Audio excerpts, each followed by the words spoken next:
Welcome to the Fasting Podcast, Wow, Wellness and Optimal Weight. I'm your host, Julie Phillips, certified natural health professional for 2 decades, bringing you episode 133, Dangers of Water Fasting. Now, we're going to talk about a lot of potential dangers, and from previous episodes and other research, you know that there are immense potential benefits from water fasting, but it's very important to understand, number one, it's not for everyone, the water fasting. And number two, you need to really be cautious and listen to your body if you are attempting a water fast.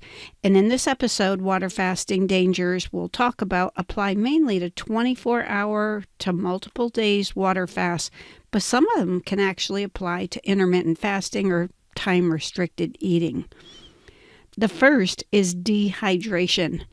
It's so possible to let your body become dehydrated, and water is so crucial to many systems in the body.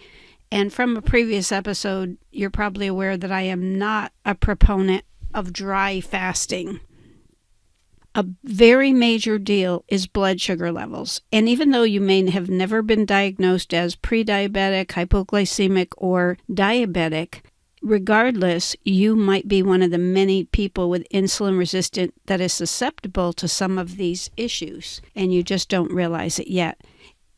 Especially diabetics have to be very concerned because there are really serious issues when your blood sugar level goes too low, and it can be hypoglycemic shock or insulin shock, seizures, even a coma. Also, a water fast can really affect your electrolyte and mineral balance in the body. If you do it long enough, or depending on what your intake is when you're not fasting, it could really lead to nutrient loss or deficiency. There's something called a refeeding syndrome, where after a water fast, you need to gradually go in with easily digestible foods and phase yourself into eating, because while the body is doing a water fast, it might shut down the production of normal digestive juices.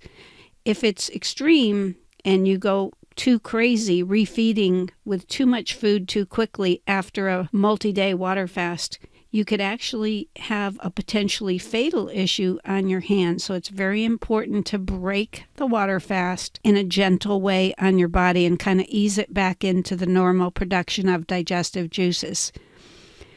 Over-exercising without sufficient energy to fuel it can also be a potential danger when you're water fasting.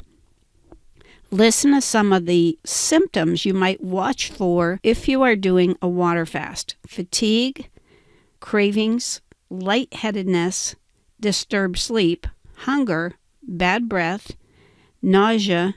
And by the way, on the bad breath, some believe that you don't automatically have to have bad breath when you're burning fat with ketosis, that you might just be lacking enough water to eliminate the problem.